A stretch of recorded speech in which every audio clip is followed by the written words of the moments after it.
To talk more about this breaking news we've been telling you about for the past few minutes.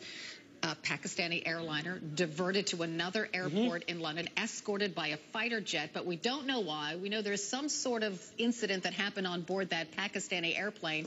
Richard Quest, as I said, is in London. Richard, do you know more?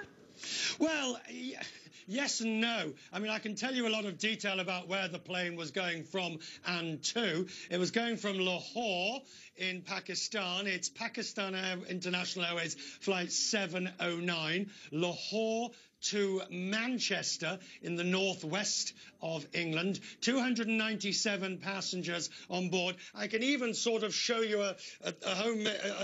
what happened. The aircraft goes over the English Channel. It goes across the coast of the UK into the English Midlands, and then instead of going up towards Manchester, it suddenly goes north, turns round to the top, and at some point in there, it is escorted by Typhoon fighters from the Royal Air Force. It then heads south over the eastern part of England towards Stansted Airport, which is in the southeast of the country, and landed there a short time ago. Now, that's a lot of facts about what happened. What we don't know is why, other than there was an incident on board.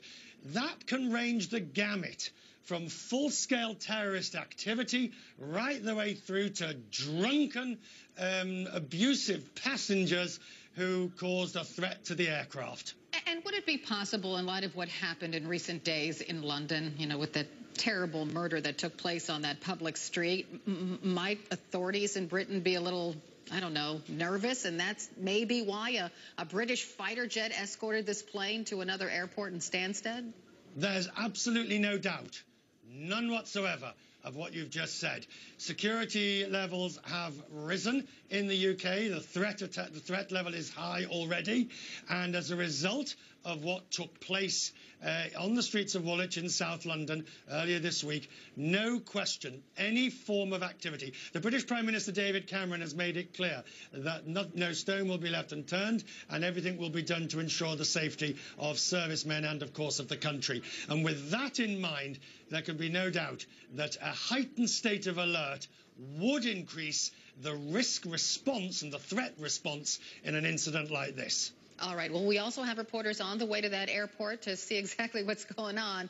Richard Quest, thank you very much. Newsroom will continue.